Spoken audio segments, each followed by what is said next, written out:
Okay, just starting out, I've got enough stuff I could literally go all night. I'm not joking. I've got my alarm set for 8:30. Anybody wants to leave at 7:30 or 8:30, no offense. I know you got stuff to do. Second point, these are not necessarily all my pictures. I've begged, borrowed, and stolen. For instance, sometimes you just need an aerial view or you don't really understand what's going on. A lot of times, my iPhone 5 just didn't quite cut the mustard. You couldn't really appreciate the picture. A lot of times I'd be at a place, I'd be shooting all the shots, and then after I get home, I realized I missed the real shot. And then,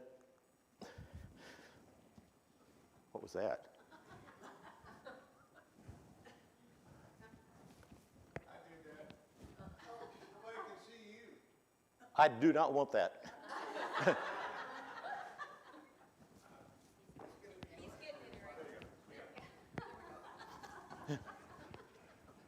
And a lot of times your shots are like this. This is my shot of Jacob's Well. If you're ever going in a tour group, that's how a lot of your pictures end up. So you have to find, if you're going to show Jacob's Well, you might have to find something different. Starting out, just to understand it, if you go around in Israel, you got to realize that a lot of the New Testament significant sites are going to have cathedrals on them. That's because when Constantine turned Christian, his mother in the 4th century, in the 300s, was active looking at all these New Testament sites that were special, and she put a cathedral on top of them. That's good news and bad news. Good news is she sought them out 300 years after the fact, which was pretty close, so maybe she got the spot right. The bad thing is she put a cathedral on top of them and ruined them, so they're not the same thing. Another thing is, when you're talking about Israel, I hope nobody's offended by my personality or my sense of this, but there's some places that you're just totally in awe. You're standing there at Shiloh, where they're almost 100% sure where the tabernacle was, and you're sitting there and knowing the tabernacle was here, and the ark was right there, and you're looking at the hill, and you know that during the festivals, Israel was scattered around that hill. Or you're sitting in the valley of Elah, and you know that the Israelites were up on that mound, and the Philistines were up on that mountain, and Goliath was down there where you are. You get a weird feeling, and you just, you stop and pause, and, it's real. A lot of Israel is like fantasy land. It's like Disneyland. Unfortunately, Jerusalem is more like Disneyland. I am going to do Jerusalem first. That's probably the one that you're most interested in. It's the one that you sort of want to know about. I think I've got enough facts that at least they'll stick with you. Lots of westernization. Okay, this is looking from the Mount of Olives down at Jerusalem. And this is the eastern wall. This would be the Golden Gate. The dome would be where the temple was. This is the Mount of Olives. So anybody, what would the valley there in front of it be? Kidron Valley. I'm asking some of this just for feedback, just to get how slow or how fast I can jump over something. That would be the Kidron Valley. The importance of that is you go down from Jerusalem, you go down the Kidron Valley, and then you go up the Mount of Olives, and at the bottom on the Mount of Olives in the Kidron Valley is where Gethsemane is. Looking from the other view, here's the Temple Mount. In the dome here is where the temple would have been. This is the eastern one. Remember, the eastern wall is the main one. That's the one where you would have looked through the gate, and you could have looked into the temple when the temple was opened. And so the Mount of Olives is here. So we're looking from the back end. So this is the Kidron Valley. This is the Valley of Hinnom. Valley of Hinnom is where we get the term Gehenna. That's the place of eternal torment and punishment. We're not really sure why it's called that. The thing in a lot of the commentaries is because that's where they burned their garbage and that's where they had eternal fires. And apparently that's neither substantiated by history or by archaeology. But that is the place where people like Manasseh, kings like Manasseh, sacrificed their children. So that is one thing that made it odious. So pictured it sort of being hemmed in by the two valleys, the Kidron Valley and the Valley of Hinnom.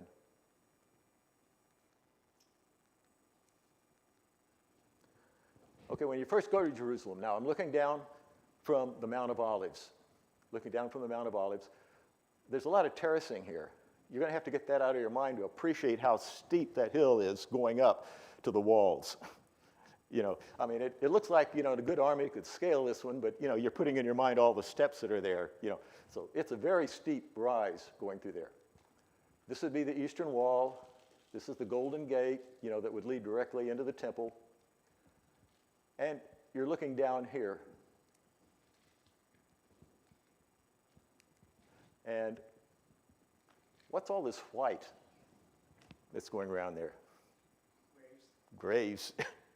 Why are there so many graves all around the Mount of Olives going into Jerusalem?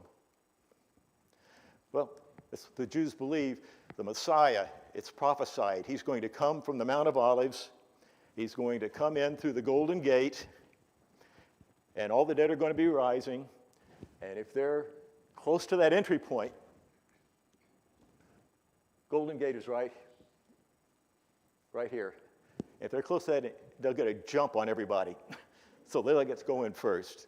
So it's a big deal to be buried in a vault close to the Golden Gate where the Messiah is going to come walking in when the kingdom's reestablished. So you see graves all over the place. Graves all over the Mount of Olives. You go down the Kidron Valley, and you see graves as you're going up and against the wall. You don't have to walk through those. Are they modern or are they ancient type burial? I think if you've got enough clout, I know at least one of them is Schindler. I don't know, you know. I mean, you know, there's not much room left, but I don't know on that. But there's sort of a bridge, you know, with a confining wall that you walk from the Mount of Olives over to Jerusalem. And again, just to emphasize how steep it is, you know, this is a fortress city. You know, fortress city, it's got the fortress walls and it's built up on a hill. Not a hill, big, you know, a big mountain, if you take away the terracing. And as you walk there, walk toward Jerusalem, they don't like you climbing over the walls. And you can see the graves as you poke through there. And there are tons of these vaults all over the place waiting to go to the Golden Gate. But now if you really look at a map, you see these graves, and you see this line of graves that's right in front of the mount. Here's the Temple Mount. Well, the ones that I've got outlined, I think that's blue, you know, going around, those are Jewish cemeteries. And the ones here against the wall, completely in front of the wall, those in red are Muslim graves. Now, are the Muslims trying to get first in line, you know, when the Messiah comes? No. They know the Jews consider touching a dead body or touching a grave as unclean. So they're going to keep the Messiah from coming in, because the Messiah would not walk over a grave. That would make him unclean. So they've provided a barricade going through here. And so all of these graves you see plastered here are forming a barricade so that the Messiah cannot come from the Mount of Olives through the Golden Gate. And again, just showing Muslim graves, Golden Gate. And now, look at the Golden Gate. You notice anything particular about it? It's plugged up. It's plugged up. Why is it plugged up? Well, the Muslims want to reassure that if the Messiah somehow got over those graves He couldn't get in. So they plugged it up. So they've been plugging it up, unplugging it, plugging it up, unplugging it. You know, Crusaders came and liberate it, they unplug it. Muslims come back, they plug it up again. So it's currently plugged.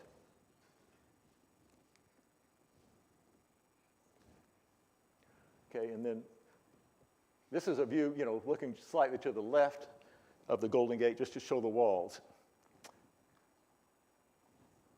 Fantasyland. Those are not the walls of Jerusalem. I mean, even look at the top of the walls. See those little turrets? I mean, what does that remind you of? More like King Arthur? Yeah, the walls, when Titus conquered Jerusalem, he tore down all of the walls. There's a little section, and I'll show you it later. There's a little section he left. So his soldiers that he left there to guard the place after he left, you know, would have a fortification. So there's a little section he left, but the rest of the walls were all torn down. This is all reconstruction by Suleiman the Magnificent in the 1500s, Ottoman. So this is 1500s construction. Sometimes he built it on top of the old wall where it was, sometimes he didn't. So these are not ancient walls that you're seeing when you go to Jerusalem. Why was he called Suleiman the Magnificent? Because he called himself the Magnificent. He gave himself the name.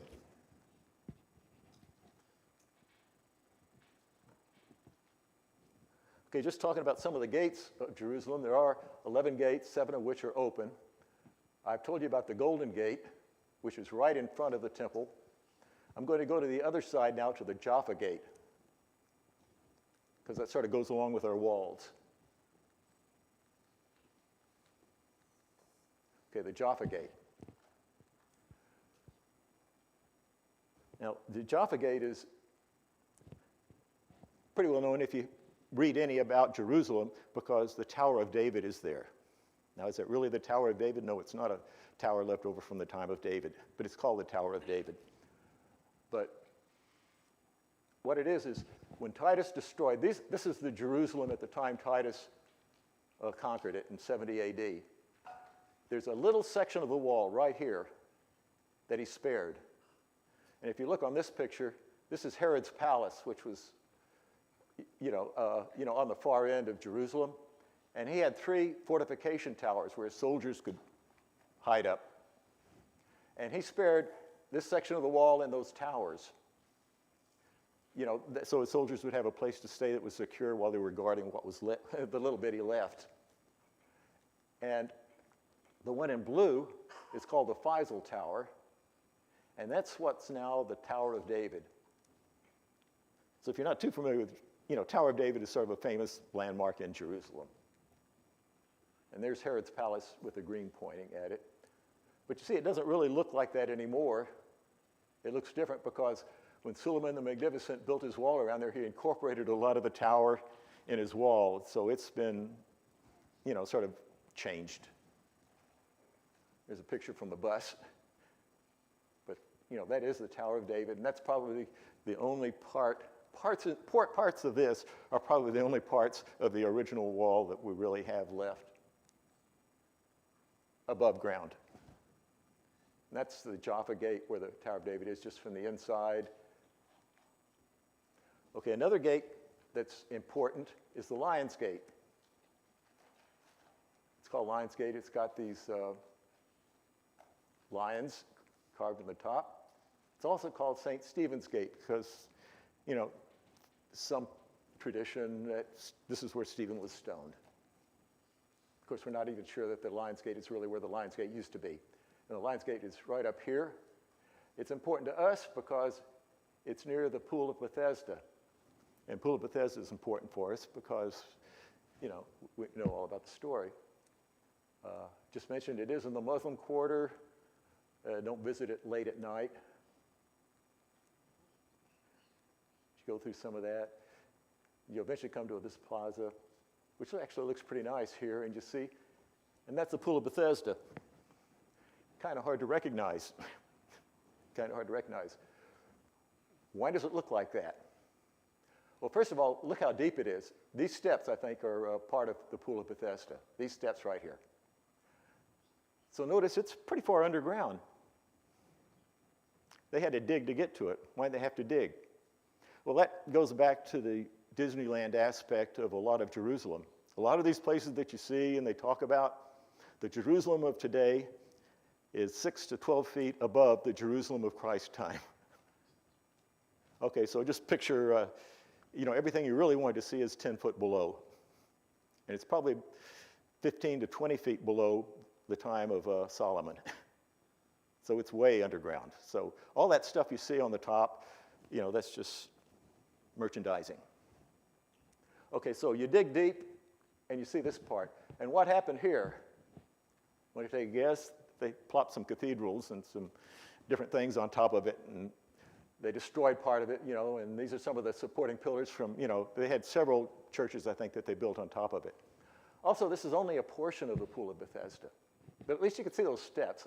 I think those are genuine, and then, the bottom part. But it's pretty well confined. You can't really do too much side to side or forward to back because, one, you get into somebody else's territory. The whole place is divided. Any excavation they do in Jerusalem is just divided because some other church or some other group will own it. And they've got developed, the areas like right adjacent to it are totally developed, and they can't turn to that. So they're sort of confined. And this is part of the southern pool. Now, this is what the Pool of Bethesda should look like. This was located immediately north of the temple. Immediately north of the temple. And it had these two sections. And it was supposed to be famous for having all these colonnaded, they call it, with these little pillars that hold up the roof. And we're looking at a part of the southern pool, which is this one.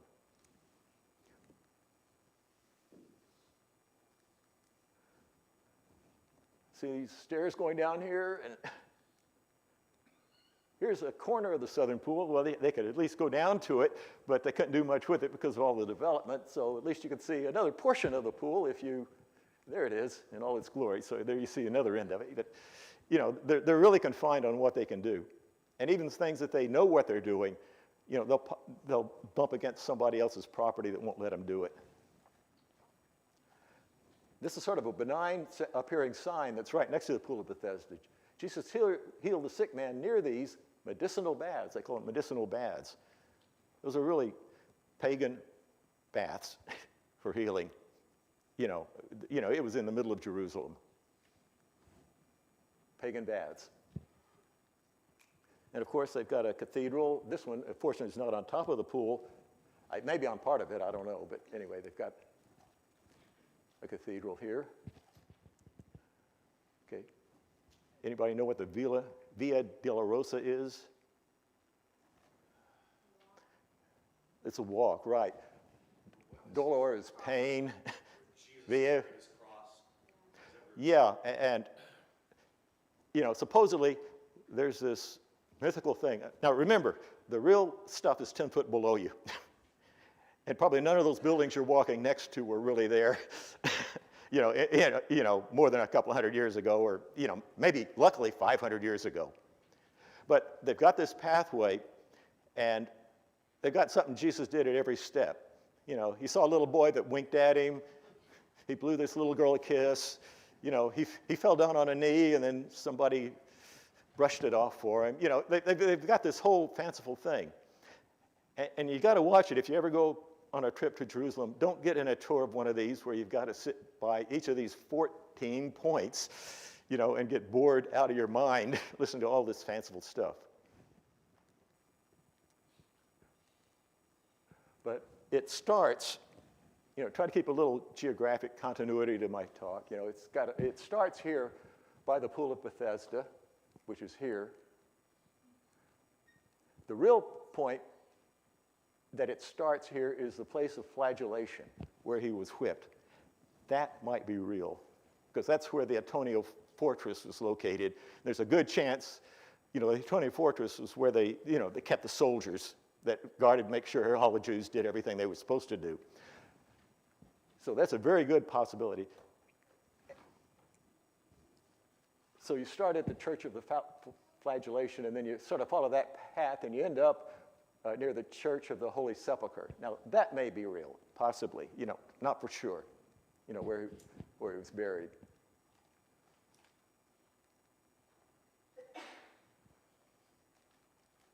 Oh, and just showing, these are all the 14 points that they will go through in exquisite detail, and you're pulling your hair out and you want to go do something and you break off and you go buy a souvenir and catch back up with your tour group. And again, remember, the real streets are 6 to 12 feet below the current one. Okay, so the Church of the Flagellation, like I said, this is the one thing that might be real, because they got the church here, which is located where the Antonia Fortress was, but they let you go down.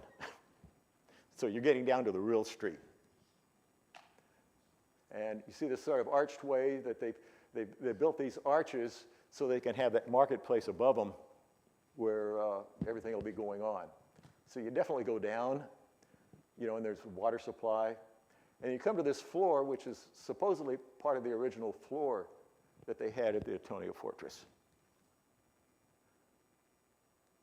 And you come to this lit area that they got sort of boxed off, and it's sort of hard to get a picture of it. I tried to get a picture of it.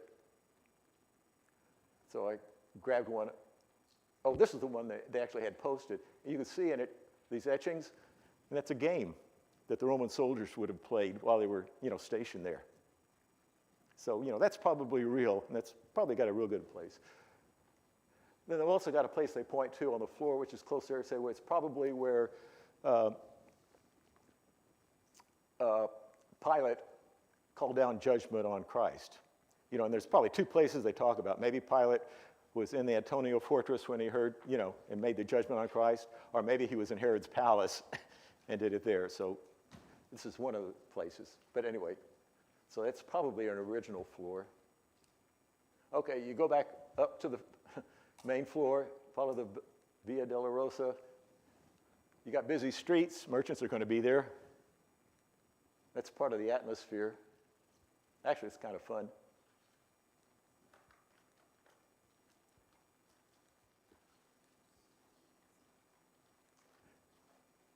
Police are there. Here's one of the spots you got to stop at. This is Jesus fell the first time, and they built a church on it.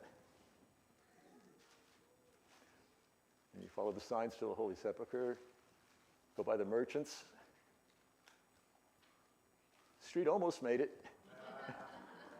And it's on the path right here.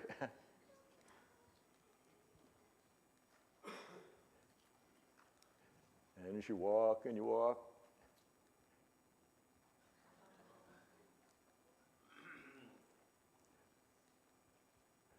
there's the 8th station. You only have 6 more to go.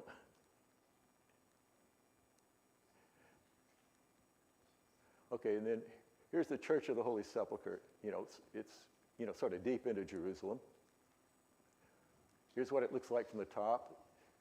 And again, it's one of those that Constantine's mother plopped on what is, it's not the only place in consideration, but probably a likely place where Golgotha was located. Of course, our view isn't that good. We're usually stuck in a crowd, walls. Okay, now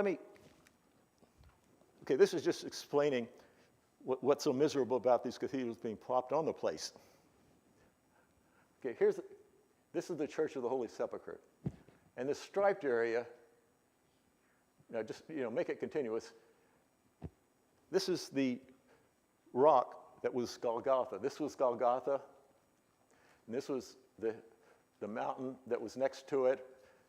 And the cave for the sepulcher was carved into it. Now the church, in order to put the church on top of it, what did they do? They took Golgotha and they whittled it away so that there's just a little spike going up. So all of this striped stuff here was cut away. All that's left is a little spike. And then here's the cave that he was buried in, supposedly. And what'd they do? They whittle away all of this so they could put the church. Now what happens when you've got a cave and you whittle away the roof and the sides, you got nothing. You've got a potential space where you could say, at least relative to the center of the earth, this is where he was. Okay, so you go into the church. You've got all this inordinate stuff. And then look at this picture. This is a picture. See, Christ was laid on the slab here, and then he was prepared, and then he was placed in the cave. That very spot is right here. That very spot is right underneath these. It's hard to get a picture because everybody is bowing and kissing it and all like that. And then you go upstairs. They've got a set of stairs. I don't have a picture of that. And you find this little altar, with a lot of silver, a lot of light, Jesus on it. And it's sort of hard to see, but you see the feet. There's somebody inside there praying. Most of the people in my group walked right past this. Totally. Then they had to go back to the internet to find out what they'd missed. There's a picture, of somebody else that's in there at the altar. But underneath these glass-lit things, underneath all this God, that's the top of what's supposedly Golgotha. That's a little bit of rock that they left that they didn't whittle away. And then you go downstairs, and then you can see the bottom of what they left. So that's what's left of Golgotha after they put a cathedral on top of it. In the cave, of course, I explained that. That's even worse. Okay, they've got this box that's right here. And I'll admit, I had to go to the internet to really find stuff because I totally missed. This is one of those things I just totally missed until I'd gotten home. But you got this box, and you wait for the appropriate time. Actually, I think one time I went there, and it was just totally covered in tarps for reconstruction of some type. But anyway, there's 6 or 7 groups that have control of the church. Each one of them has their own representative come out at the special time, and he does all this special stuff to make everything right. Then after all of these, let's say 6 people come out and do something similar to this, then they open the door, and you get to walk in. And I did just like my son here. We walk in, there's this annoying little pedestal in the middle. You walk around to the other side, and suddenly you're in a blind end. So wait a minute, what am I looking at? There's not even enough room to take a picture. You're sort of in a blind end. Well, this is tourist attraction number 1. That's the angel stone. That's actually a piece of the rock that covered the tomb.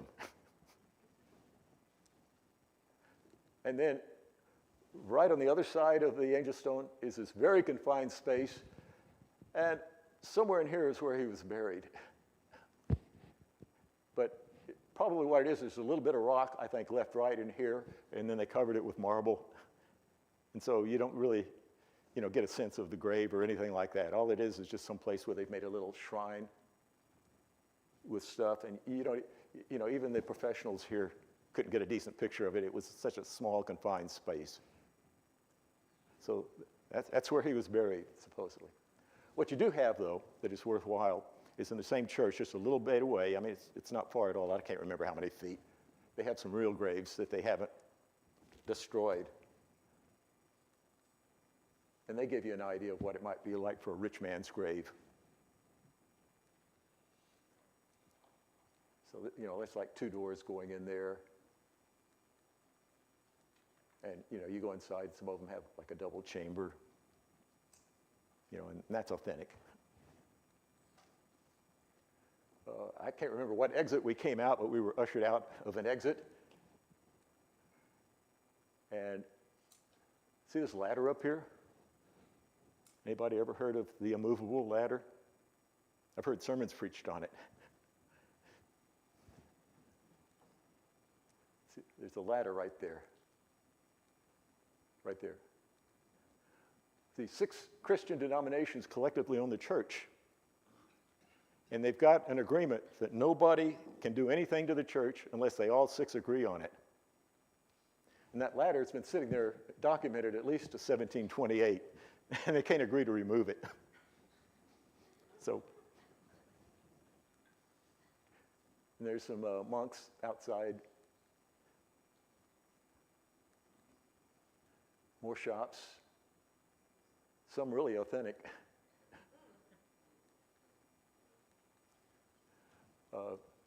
Talk about hushes, you know, there are little Jewish communities that developed inside Jerusalem. This is a little area, you know, there's local Jewish community getting together. Hezekiah's wall. Y'all, anybody know? I want to ask you, I just show of hands, know what Hezekiah's wall is?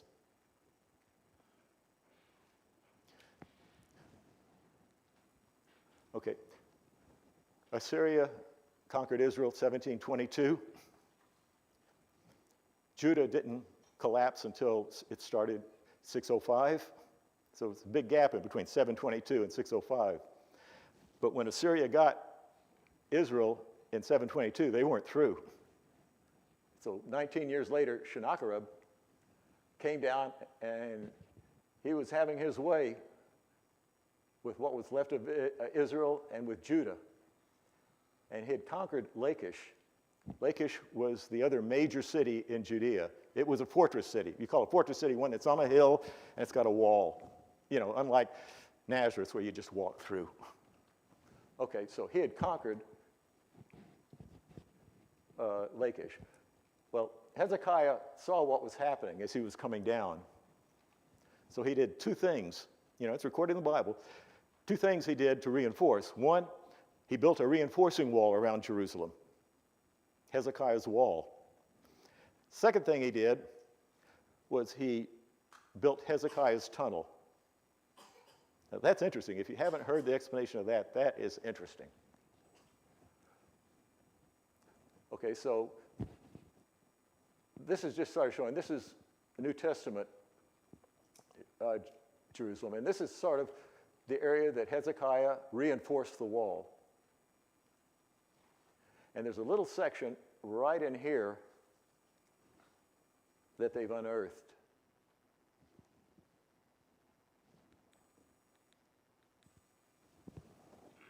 Oh. So you can sort of see it's like 21 feet wide.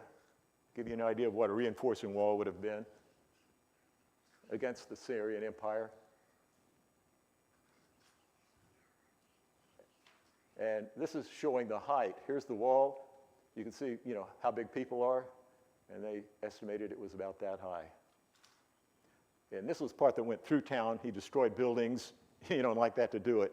But, you know, he just picked where he felt the best areas he could reinforce, and he built a reinforcement wall. So in case the Assyrians, well, he knew the Assyrians were going to eventually attack him. Then the Dung Gate, which is on this end, which is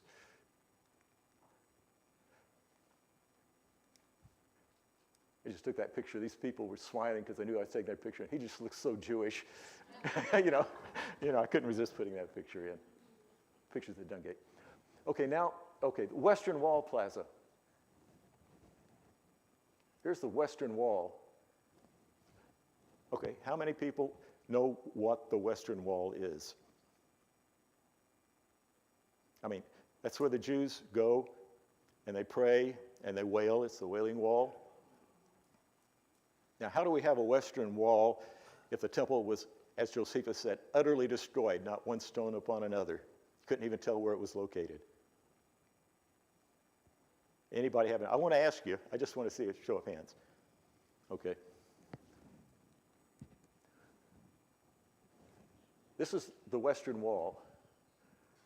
This is the Western Wall as you're looking at it. I might say, remember, you go down at least 10 feet to get to New Testament times. You go maybe down 20 feet to get to Solomon times. They have a partition here. Men on this side, women on this side.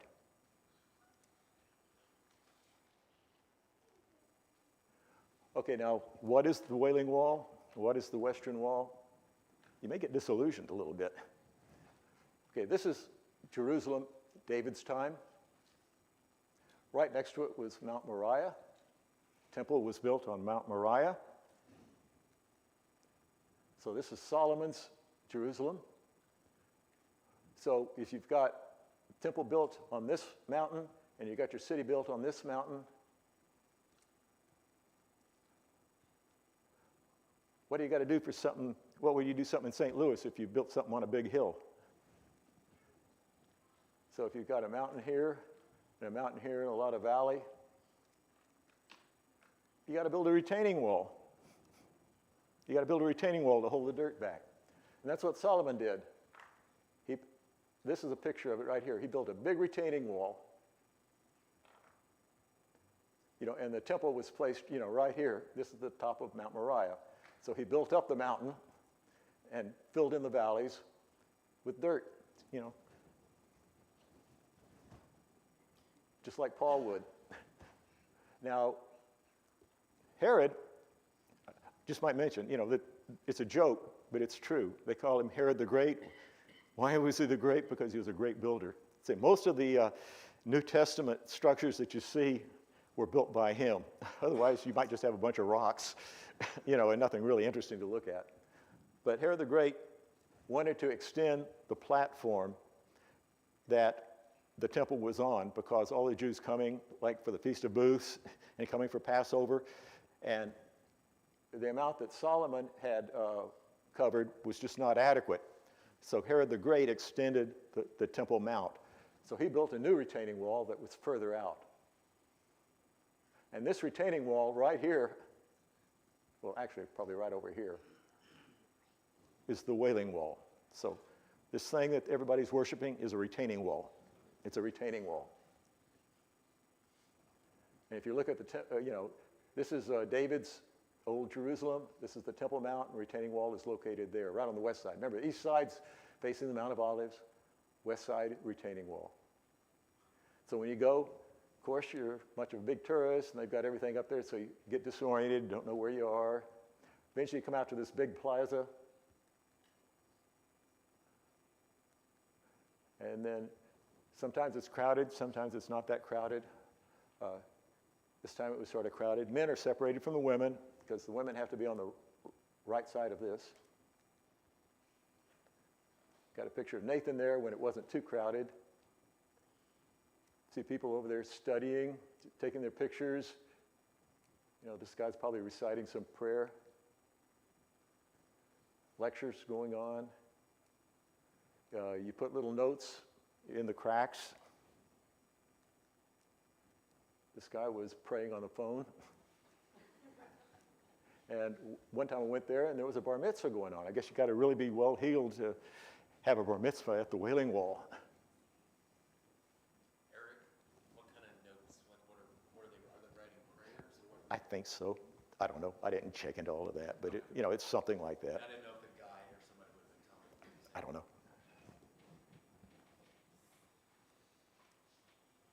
Look at, does that look like a proud mother that can't look over the side and her boy's going to his bar mitzvah? Notice the phylacteries on their heads? See the phylacteries? There's the Torah. Of course, they've got to have a Torah for something special like this.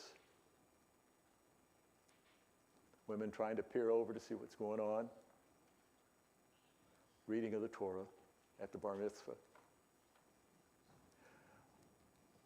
And you see the top of an arch here. Remember, the original floor is way down. Actually, here it's probably more than 10, 20 feet, and I'll show you, for the Wailing Wall. But if you see the top of an arch here, and if you go into here, of course the women can't, but you go in there, there's a place, where they study. See him studying. See this guy sort of banging his head against the wall while he's praying.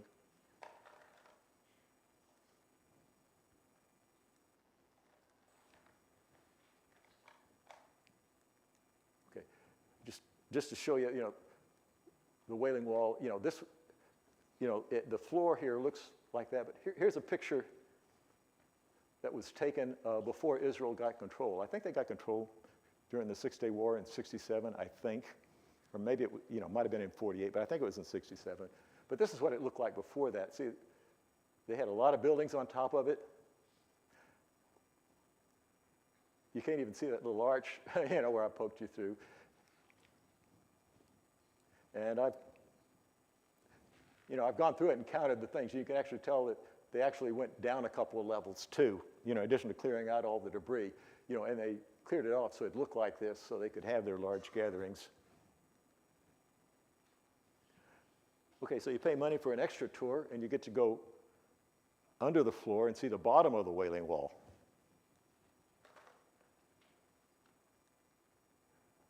A lot of the history, and this is limited because they can go so far and then they get in trouble because they get into Muslim territory or they get into some other church's territory, so they can only do so much. Look at that block. It's right there. Huge block. This is part of the retaining wall. This is part of the Wailing Wall underground. This is all underground. See those two girls? They're standing in between one end and the other of one of those huge blocks. Okay, just a video. See the girls at one block, the top block.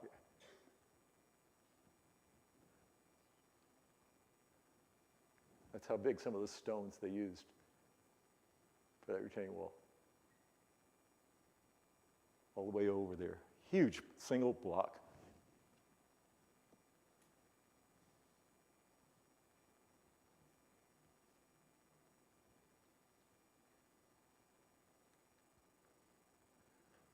Okay, just another one looking top. Here's another block. I don't think it's the same one, but going from the top, and then just how far underground you are. That retaining wall, they've dug out. The people would be on the other side, up a little bit, praying on the wall. Then you continue a tour and eventually get out. City of David. City of David is the old part of Jerusalem. That's the part that David lived in, the Jezebite part. So that would have been this part of Jerusalem, the original part. Now, if you look at, here's an aerial. You see, this is the city of David. This is the old Jerusalem, David's Jerusalem. They don't even have a wall. Solomon didn't put a wall around it. So, it's not part of this walled-in Jerusalem. And when you go there, and when you start looking at that part, it look, sometimes they got a lot of excavations that look like a lot of unorganized rocks, but there's nothing really worthwhile looking at. But what is worthwhile looking at is a view from where David's palace would have been. I mean, just looking down, there's the Kidron Valley. If you look down, you can see part of the Kidron Valley here. Look at all the people. Zoom in. There's Bathsheba. Real easy view from way up. Okay, Warren Shaft and the Hezekiah Tunnel. Hezekiah Tunnel. Okay, I mentioned Sennacherib was coming down. Hezekiah was getting ready for him. One thing he did is he built a wall. The other thing he did, okay, Jerusalem, its water supply was from an underground spring, the Gihon Spring. Gihon Spring was located, say, right about here, somewhere in this area. Okay, so Jerusalem was here. The city wall of Jerusalem was here. So this is outside Jerusalem. And so the spring was here, and there was an opening that went, I don't know if I think it was a cave or something like that, and then they eventually, had, made a building or something like that. So ancient Jerusalem, they'd come out here, and then they'd go out here and get their water. Well, that's not good, having your water supply outside. So the Canaanites, what they did is they dug a tunnel. They dug a tunnel going from Jerusalem, underneath the wall, and then they dropped a well that would go down to the water supply.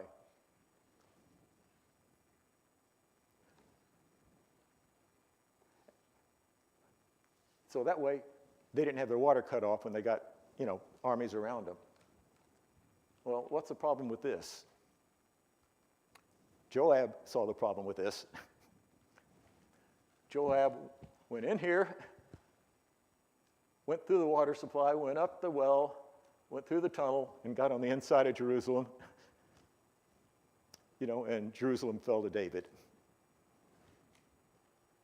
Now, what did Hezekiah do? He said, oh, I remember what David did. I'm not going to let them do that to me.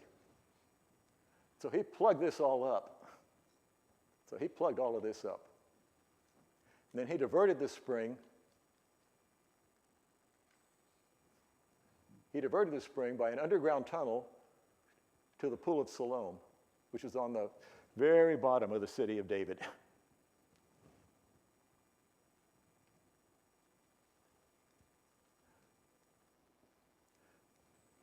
So if you want to do a walk, you're in the city of David. Of course, you go down.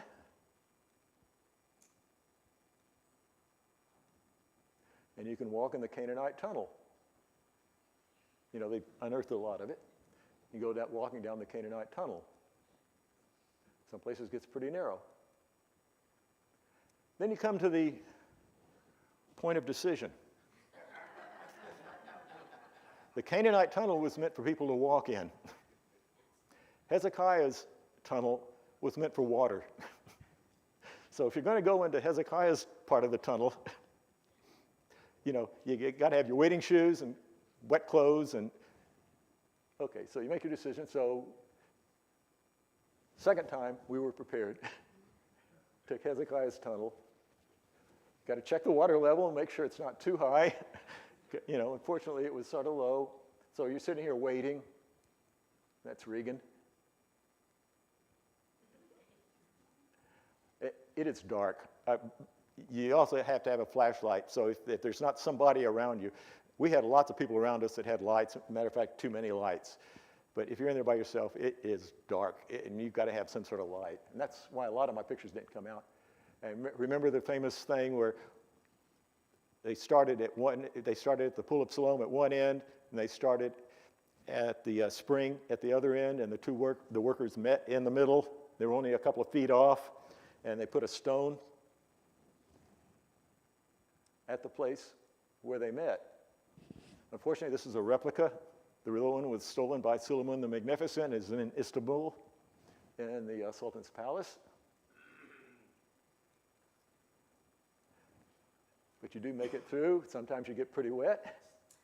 Now, that's not the whole tunnel. Theoretically, it ought to go all the way to the Pool of Siloam, but it doesn't. So you got to walk a little bit to get to the Pool of Siloam. Just to note, if you look at an older book, they're going to have a picture, and it's not the Pool of Siloam.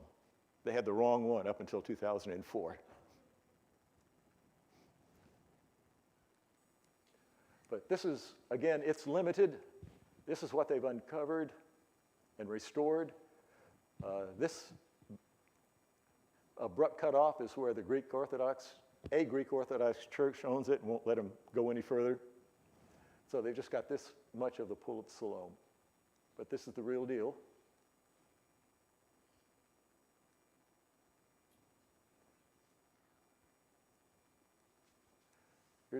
If you go in the building that was behind it, then they've got a mural showing what it would have looked like. It's the left side, and then going off to the right.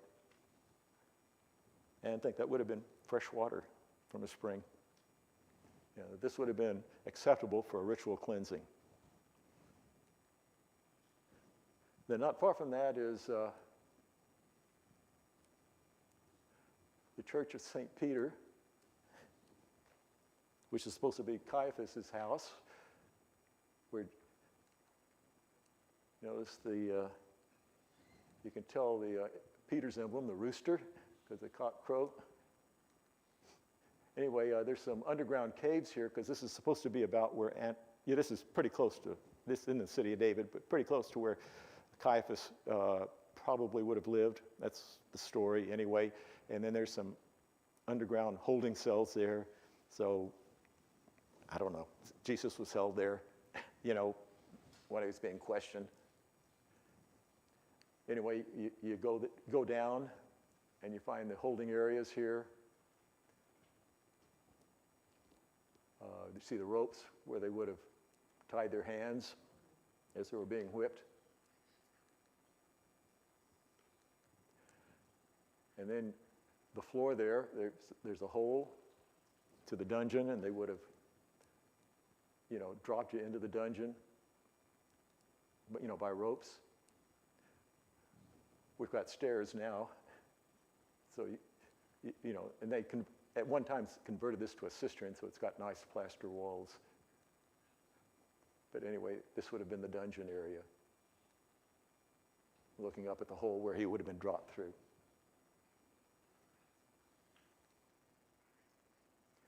And just mention, you often hear about Gordon's Golgotha. That's, here's the temple. It's over on the other end. Hezekiah's tunnel was way down on this end. We're on the other side up here. Gordon's Golgotha, that's different from, the traditional Golgotha. They got the garden tomb. They got it fixed up nicely. Got a big platform. There's the northern wall. And they show you this old picture where if you really scrunch and really imagine, that looks like a skull. It looks even less like a skull now because the erosion sort of eroded away the bridge of his nose. But it's given a little bit of credibility because there was a rock quarry there, and they did perform some executions there. And there is a grave there.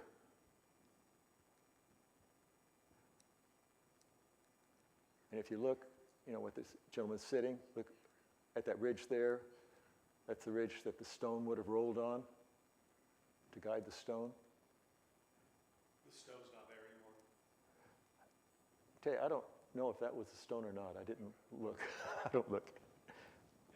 Well, no, it's in the Church of the Holy Sepulchre. When we're talking about the stone, we're probably talking about a large disc, right? Yes, definitely. And if we get to it, I got some pictures of some real ones that they found on the road. Yeah. They're pretty sure what they look like. They found enough intact ones on normal graves. Yeah, it looks more like a real wheel. Okay, and the diagram of this tomb is there's a small room here. Again, it's hard to take a picture because it's a small confined space, but you got the wailing room where you go into, and then you got a place for two bodies on the side. There's the wailing room, and looking through the bars, you see a place for 1, 2 graves.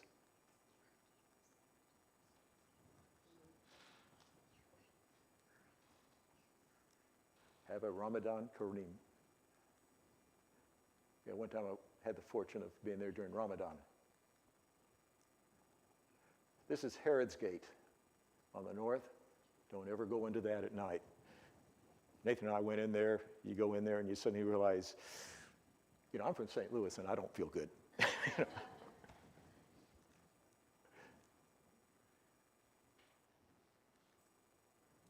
And this was one of the plazas near a hotel. They were getting ready for Ramadan.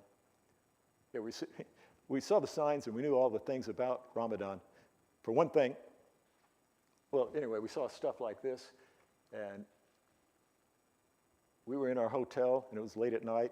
Then suddenly we hear all this gunfire. Pow, pow, pow, pow, pow, pow, pow. And we're all hitting the floor, getting worried.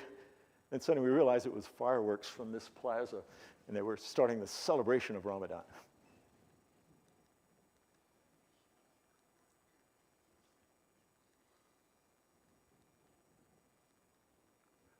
So there's some of the Jewish plazas. A lot of interesting places.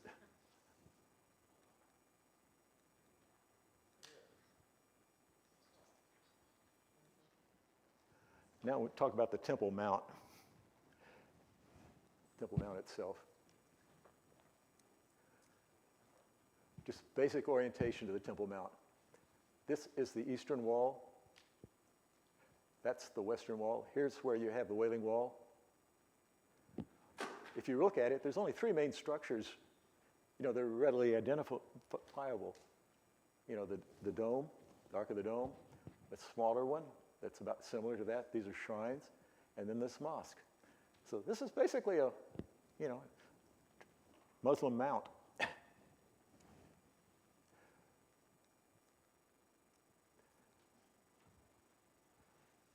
It has a central area that's a little bit elevated. You see these stairs?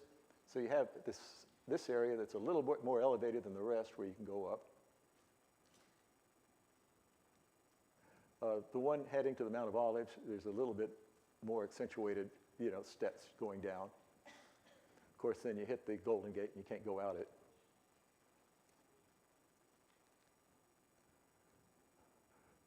Flipped it around, the mosque, Al-Aqsa Mosque, that combined with the Dome of the Ark, this is the third most sacred shrines in Muslim, outside of the two that are in Saudi Arabia. Al-Aqsa. Well, anyway. The Dome of the Rock. This covers the rock that Muhammad ascended to heaven from. This is the very spot Muhammad came. The rock there, I think, is split, and he left with such force, he left his footprint in the rock, and you can see it. There's also several other places you can see Muhammad's footprint, too. I was surprised to know that there are several places you can see Jesus' footprint. There's one place you can see the baby Jesus footprint. But the rock that's in here is the one supposedly Muhammad ascended from. It's supposed to be where the holiest of holies was located, even though they're not 100% sure. Place where Abraham sacrificed his son Isaac, supposedly, to a lot of people. To a lot of Muslims, it's a place where Abraham offered Ishmael. Okay, so the Dome of the Rock. And you notice this thing.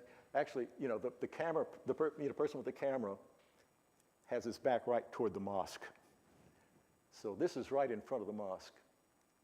And that's a place where they can wash their feet before they go in to pray. And then there's this little shrine in front of the Dome of the Ark called the Dome of the Chain. Facing east, you can look at the Mount of Olives. It's cluttered up with cathedrals and other shrines.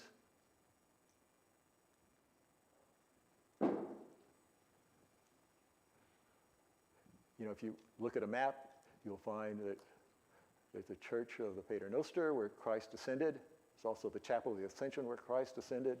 There's the Russian Orthodox Church of the Ascension where Christ ascended. There's the Lutheran Church of the Ascension where Christ ascended. One of these, Christ left his footprint, by the way. And of course, none of them correlate with Luke, who says it was 3 miles east of Jerusalem in Bethany.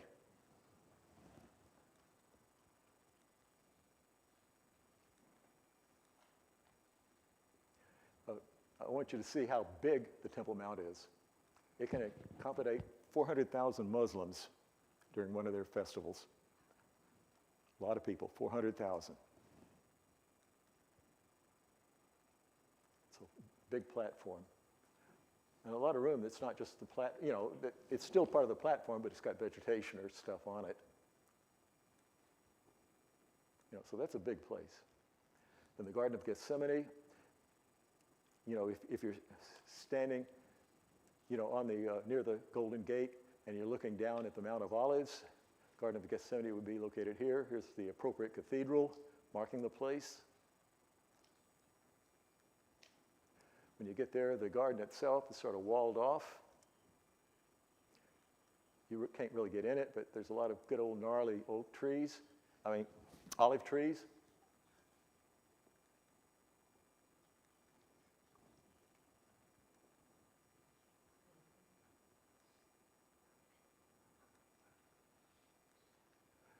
guides will tell you these. Says some of these trees were here at the time of Christ. If you read Josephus, well, you know the way that you get up a big hill and a big wall. You know, the soldiers is they chop down trees and they make a big pile and they make a big, you know, they get dirt and trees and everything and they just make a big gradual slope so they can run up it. Josephus says that Titus denuded all of the trees around Jerusalem for 10 miles, making ramps. I think the Garden of Gethsemane would have gone first. It was right there. So those trees are probably not from the time of Christ. But then I questioned the guide on that, and then he says, well, they grow very good from their roots. So Titus left the roots. But I do want to show you what this is. This is a gnarly old olive tree. This is a shoot. You know, so it's a tree that grows from the roots, and apparently the olive trees really do grow good from roots. You know, and that's like, you know, calling David a shoot from the stump of Jesse. You know, that's the symbolism going along with that. View from the Garden of Gethsemane, again, seeing how tall, maybe you see a little bit of the temple from the top. A little higher up, the view from the Garden of Gethsemane. And here's the cathedral. If you go to the right place, you can see a crossover where the temple would have been. Now, if your guide's really well heeled, he knows somebody at the monastery next door, and you can get into a real Garden of Gethsemane that's a little more authentic and not walled off. You got to make a little donation, but you go in there, and that garden looks a little real, more real. You can get better in the mood than you could in that fenced-off area where you're in the waiting room waiting to get into the cathedral. You know, they'll even let you sing a few songs and have a brief lesson. And that's actually nice.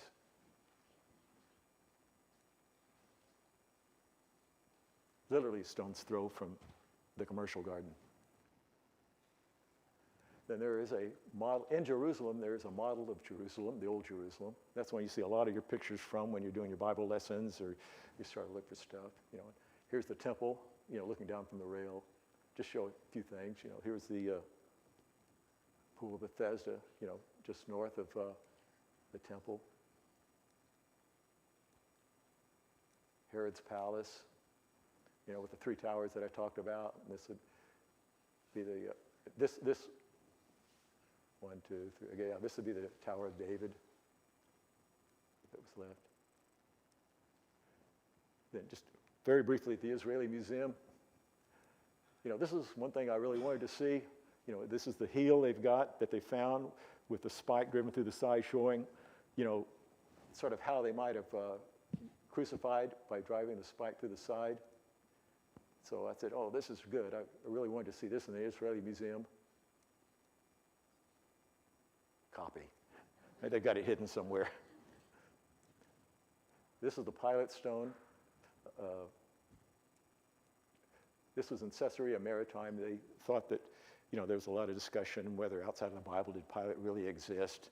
And this is a stone that they found, apparently, you know, mentioning Pilate's name and that he was a governor.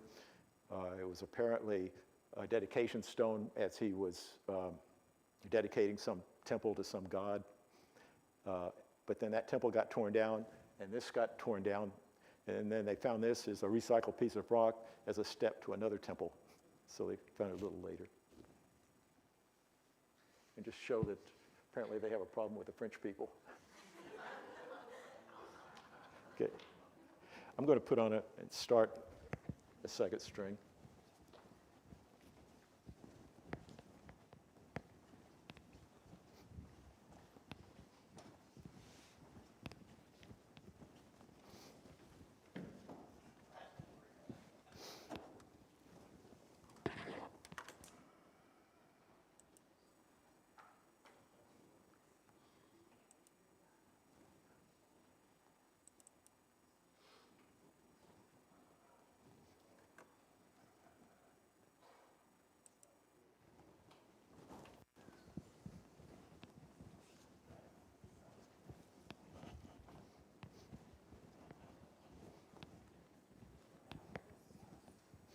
Okay, then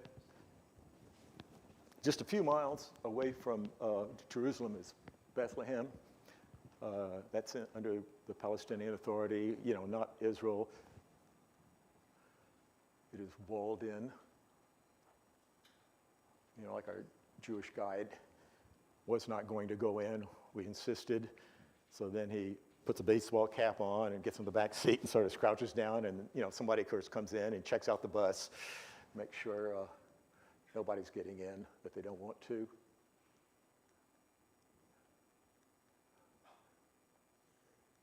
This was during Trump 1.0, but he loves walls.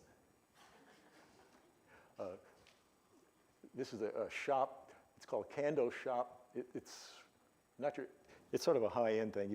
They've got stuff for 20, carvings for 20, 30 bucks you might want to buy for a souvenir, but a lot of the stuff is high-end and you don't want to spend the money on. But what's fascinating about this is run by the grandson of the original merchant that the shepherds brought the Dead Sea Scrolls to. So he'll sit down and he'll tell you a story which doesn't quite match with the other stuff that I read when I check out the internet.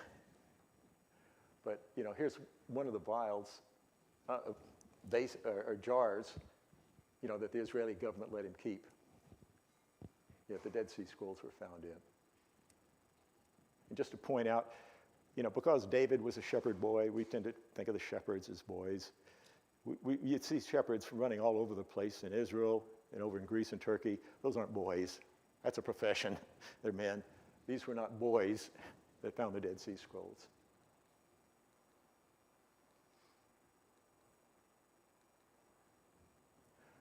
The Church of the Nativity is in Bethlehem. Again, the original was plopped on top of, the place, and then, it's been rebuilt and redone several times. When I went, it was looking like this, of course, under construction. A lot of their construction is eternal. It's there all the time. I got this off the internet because the Door of Humility is supposed to be real famous here. It's real small, so theoretically you've got to bow down when you go in there, and that's showing proper reverence. You can see, the church has been rebuilt several times. You see one of the older gates that used to be bigger. But if you check around, apparently the real reason that they built that small one is because people would bring wagons in there and steal stuff from the church, or some people would actually ride their horses into the church, and they wanted to stop that, so when they get something small, they couldn't do that. But the Door of Humility is supposed to be famous, for the church. That would have been located here if I had the pleasure of seeing it. So we had to go through an alternative entrance. This is the nave of the Church of the Nativity. Again, it was under construction. You couldn't see a lot of it. Just to mention, my father grew up about 6 miles north of Jerusalem. He was real close to Bethlehem. And when he was little, sometimes his father would have to go into Bethlehem on business. So my father, back in the 30s, he was real little, he'd get to roam loose around Bethlehem. And he was friends with the mayor's son, who was also a little kid. And my dad had vivid memories of getting to play hide and seek in the church here. But it's harder to get in now. Back in the 30s, it wasn't quite so crowded. This is just sort of showing what it should have looked like. It was sort of confusing to me. But, it's got these columns in the nave. And you walk down the center, and if you go to the end, you come to this altar. And then they've got the grotto, which is where you go down. Remember, everything's below ground that's original. So you got this place where you over here where you go down. So as you sort of go down the nave toward the altar, then you sort of turn around and you follow the crowds, and it's crowded. Everybody's going down this little chute, which is right here. Lots of time to take pictures. People trying to go down. And then once you finally get to go down, you notice everybody's crowded. I mean, almost immediately. You don't go down that far. There's this big hang up here on the right. And when you get there, you find, this little altar. And this is the place where Jesus was born. This is the cave. Of course, you can't tell it's a cave anymore. They've got it altarized. They got marble placed everywhere. Again, it's got a fair chance it was, the cathedral was plopped here by Constantine's mother, so it's got a fair chance of being an accurate location. Now you go just across from this, okay, there's the Grotto of the Nativity. You go just opposite of that, a very tight space, and there's the cave of the manger. And this is where the manger was that Jesus was placed in. You see a little bit of cave left on the top, so you still recognize that. But they've, whittled away everything, put an altar there. They've covered everything with marble. So looks sort of like a fancy fireplace to me. And then they got a little room on the side where you sort of wait. We were able to get off a quick song before they told us to get out.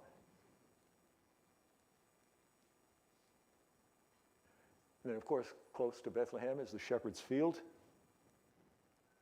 1.5 miles, 2 miles. The thing about this is, the shepherds, they didn't have barns that they put them in. Most likely where they kept the sheep were in caves. And then they might have a fence out in front of the cave. A lot of times the fence itself would be a bunch of rocks. So they kept the sheep in caves. And just appreciate this area here, all the caves, all the rocks and all the potential caves. These are some air ducts on top of a huge cave. There's an entrance to a cave. Here's a huge cave where they'd set up the benches and they do a little presentation. So, this thing could have easily been filled full of sheep. Good place for sheep. Who knows what this is? How about if you plopped a Jesus in it? That's a manger. This is a place with rocks. Mangers were made out of rocks. They weren't made out of wood. This is a manger. This is the feeding trough. Okay, another cave.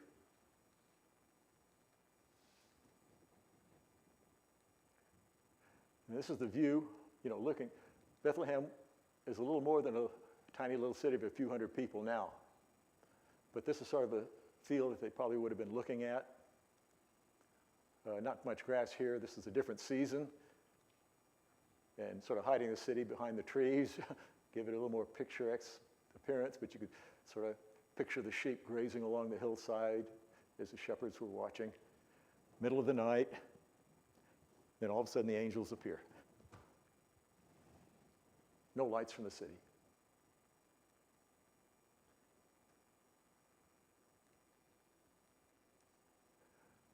Go through checkpoint to get out of Bethlehem. Then going down to Jericho. Okay, it's almost the same. It's the same path. Bethlehem's right next to Jerusalem. So if you're going from, remember all the stories like the Samaritan like that, where they're going down the mountain from Jerusalem to Jericho.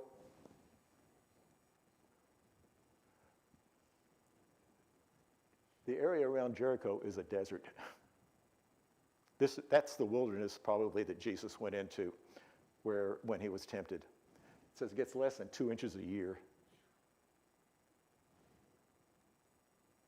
So this is the road from Jerusalem, basically going down to Jericho.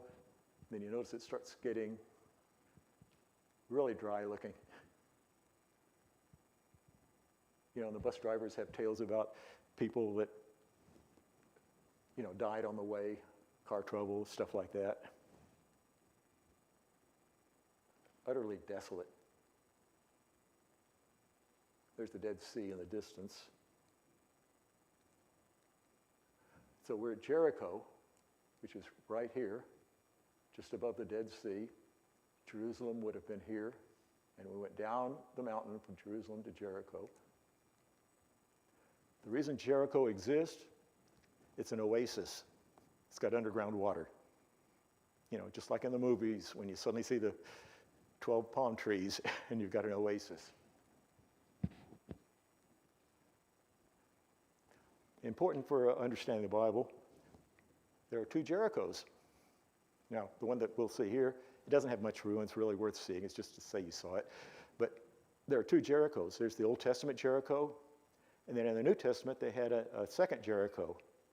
It had moved about, a mile? Yeah, about a mile. So the New Testament Jericho was sort of southeast of the Old Testament Jericho. And Herod had done a lot of building on the New Testament Jericho. Why is it important for know that there's two Jerichos? Well, when Bartimaeus was healed, the blind man, Mark says Jesus was leaving Jericho when he healed Bartimaeus. And Luke says he was approaching Jericho. So, that's not a typo probably. He was probably going between Old Jericho and New Jericho. So he was leaving one Jericho and coming to the next Jericho. And that would make perfect sense, and you don't have to go too hard to try to explain it. Anyway, oldest city in the world. They've got camels. They can be loving if you pay them enough. The Jericho's on a mound. As I say, there's nothing really good to see at Jericho. Everything, it's such an old city and got so many things built up, it's hard to isolate anything that's recognizable. You see a little bit of a wall here and a little bit of wall there. So, this was a tower. You could sort of see how thick the walls on this tower were. Every once in a while you come to a place where they've dug and they can get a recognizable wall. It's rigging up on top of the tell. You can see a little bit of wall showing through on some of these places where they dig, they dug, and I guess they're scared to dig anymore. They're going to destroy something. Every once in a while you see a little bit of old wall showing up. And this is the old Jericho. Down here a little bit of wall, but nothing really recognizable to take home. We crossed the Jordan River. A lot of landmines were planted by Jordan along the Jordan River, back before the 67 war, keep the Jews from coming across and attacking them. And once they got control of the area, they said, oh, that's fine, we'll just leave it there to keep the Jordanians from coming across and getting us. Same thing up around Syria. So these old ancient mines are still there. So they've got these signs, and you'll be driving, and sometimes you'll be literally feet away from the fence. Just to give you an idea of the Dead Sea, there was a hotel here. This is not the good area. The good resorts are down here. But anyway, but just show you just describe the plains of Moab. You see how the hills come down? The hills come down, and this is sort of flat in here. And this is the plains of Moab. It's mentioned like that's where Joshua gathered, right before they went across to Jericho. This is close to where Mount Nebo is, where Moses got to look across the land. And so it's sort of a flat area in between the two mountains at the top of the Dead Sea. See, it's really beautiful looking, sort of flat. Now here we went a little further west. This is the public beach area on the top of the Dead Sea. This is muddy. This is really muddy. But it's a good place if your bus is just going to stop and then you're going to go somewhere. And they've got a place where you can public shower. You have to. Only way to do that, if you ever take a tour and you stop at this public place, you got to bring a change of clothes. You go in, then when you go to the shower, you throw away everything that you wore. It's going to be so muddy, there's no way you can salvage it. This is, they sell this mud for a hefty price because it's got all the minerals in it. But, this is the public area. Everybody gathering their water, of course, to take home. Muddy, muddy. And you can't sink. You just can't sink. That's not shallow water with your rear end hitting the bottom. That's deep water.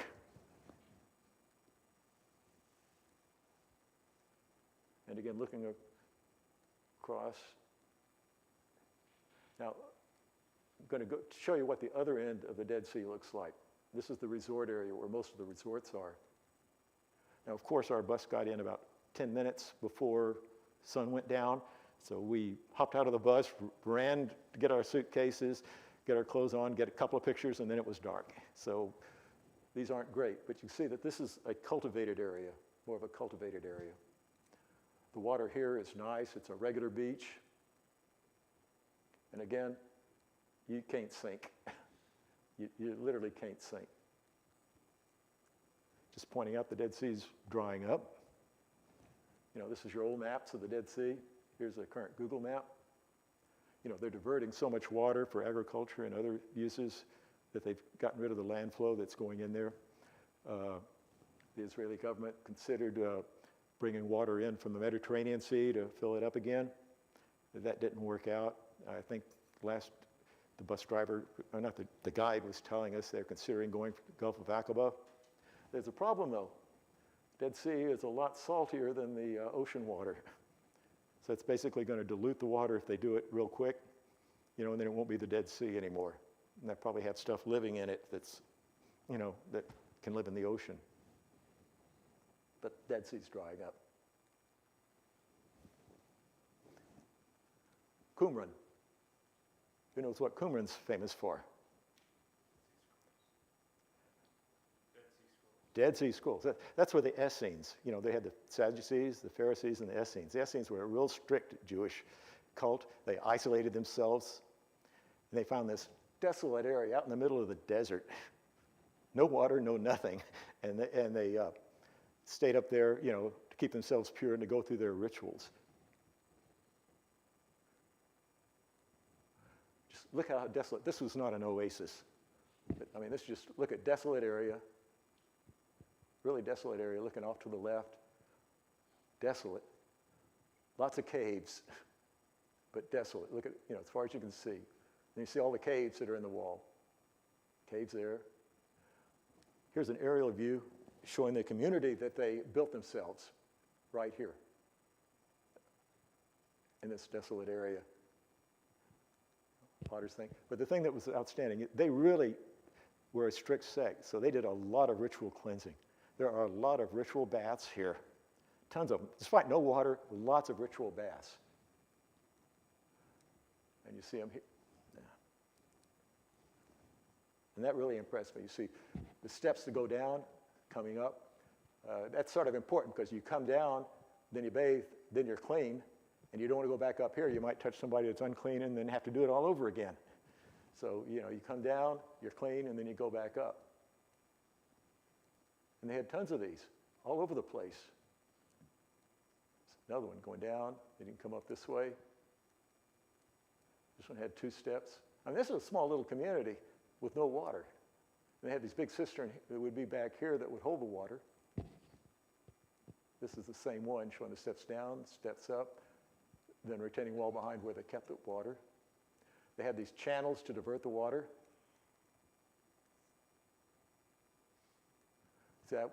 This channel diverted water to this huge cistern here. And then when this cistern, they could divert water through this hole into this ritual bath. There's a deep old cistern. You can see that hole that connects to this ritual bath.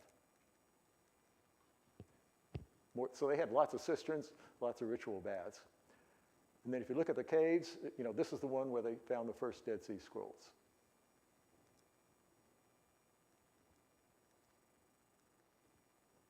In Gindi, means Field Goat. This is the place where when David was hiding from Saul and Saul went in to relieve himself and he cut Saul's robe. This is an oasis. It's got a lot of caves, a lot of places to hide. Looks desolate, but it does have some water.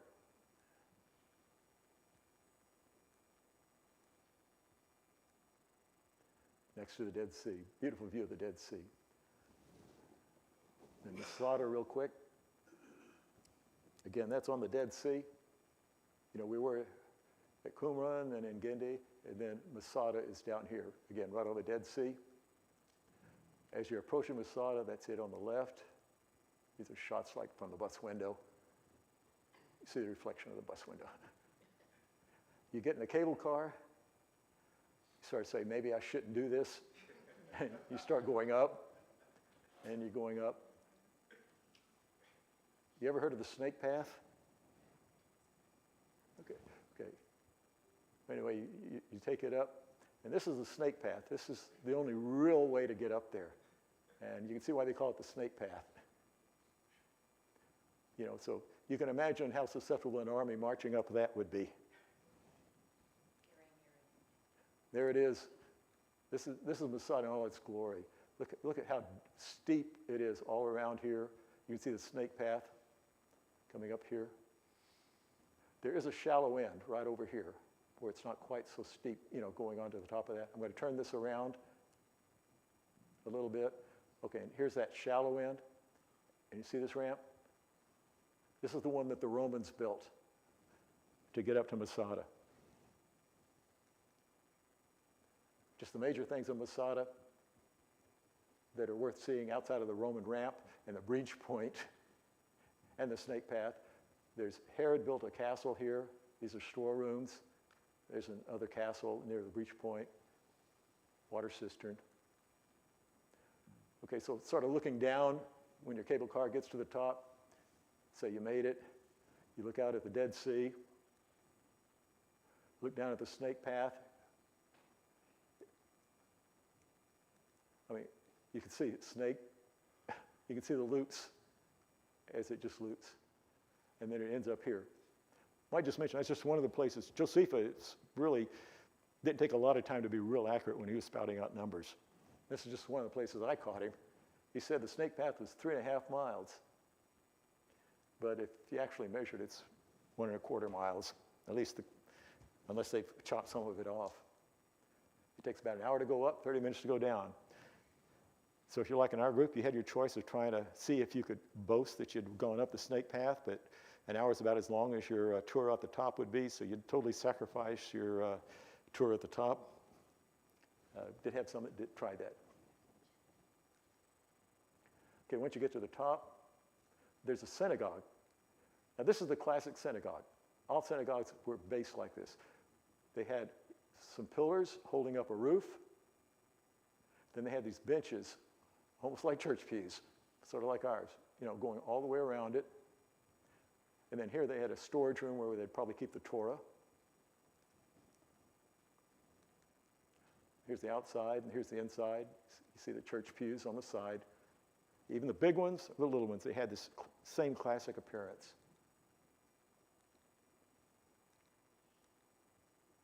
Water at Masada. This is really fascinating. This was the shallow end. I told you this was the shallow part. Masada is really on this steep thing, but there's got this one shallow area. Well, this is the model, by the way. They dug these channels in this shallow area to divert it to these two channels here that go along the side of the mountain.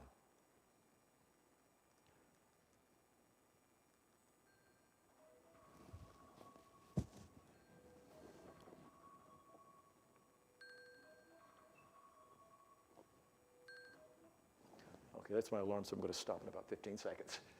So these channels go onto the side of the mountain, and there's these holes. That's the area I had the blow up of on the side of the mountain. That's where the holes are. And you can see them now. You can see a little bit of the channels that are right here. And these are the holes, some of them still there. And when you go inside, there's these huge caverns where they divert all that rainfall. They just had tons of water. They had multiple chambers like this that filled with water. And then they would take the water and they would literally carry it up into these large cisterns that were on the top, these huge cisterns on the top of Masada. I mean, appreciate the ladder and see how big this one was. Now I'm looking down. It's hard to orient, but I'm looking down. This is one of those channels looking down. This is the edges of the channel. And it would have been covered, at least on the part that's on the mountain, not the part collecting the water, but the part that was on the mountain. It was in one of these covered channels. Masada, if you didn't know, but when the Romans broke in, they killed all themselves. They all committed suicide. But there were 2 women and 5 kids that survived the suicide, and they did that by hiding to tell the story. They did it by hiding in these channels. And they had their cleansing ritual, baths, but nothing like the Essenes did at Qumran. In Herod's palace, 3-story, 1, 2, 3, that's a model. Here's the real thing, 1, 2, 3. Storerooms back here. See the upper terrace, it'd have his living room, little courtyard, and then a balcony. Balcony with a magnificent view. This would be the view of the Dead Sea from his balcony. Middle terrace, probably a library and a small receiving room. And the lower terrace, that's where he would entertain. See, that one's a little bigger, got a little bit more room. Beautiful view. My hand's a little shaky on this one because I was tired. But just a beautiful view, you know, from Herod's palace.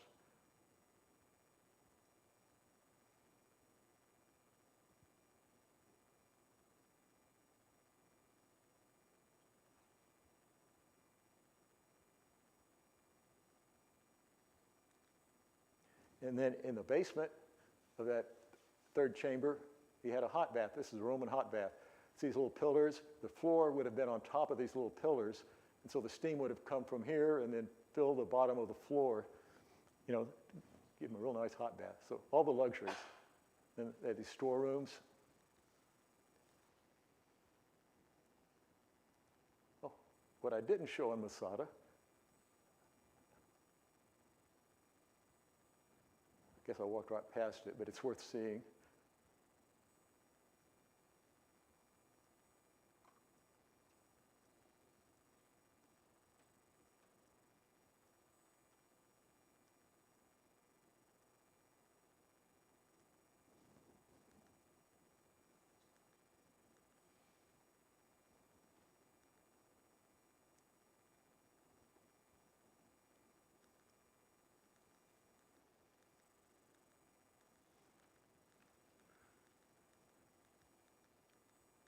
I don't think I deleted it. I sure didn't mean to.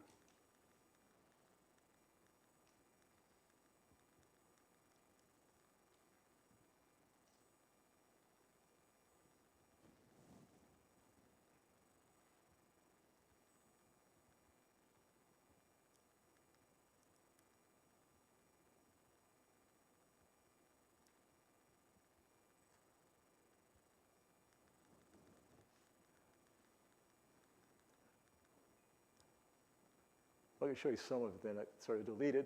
But when you're looking from the top, you look down here, you can see here and here the Roman encampments. You know, so when they got up and they left, it's still there embedded. And you can actually see on a picture that's just disappeared, you know, you can see the Roman encampment here, here, and then there was a third one over here, and you can see part of a wall because Titus set up a wall, you know, sort of covering the area so they couldn't escape. Okay, I'll stop there. That's plenty.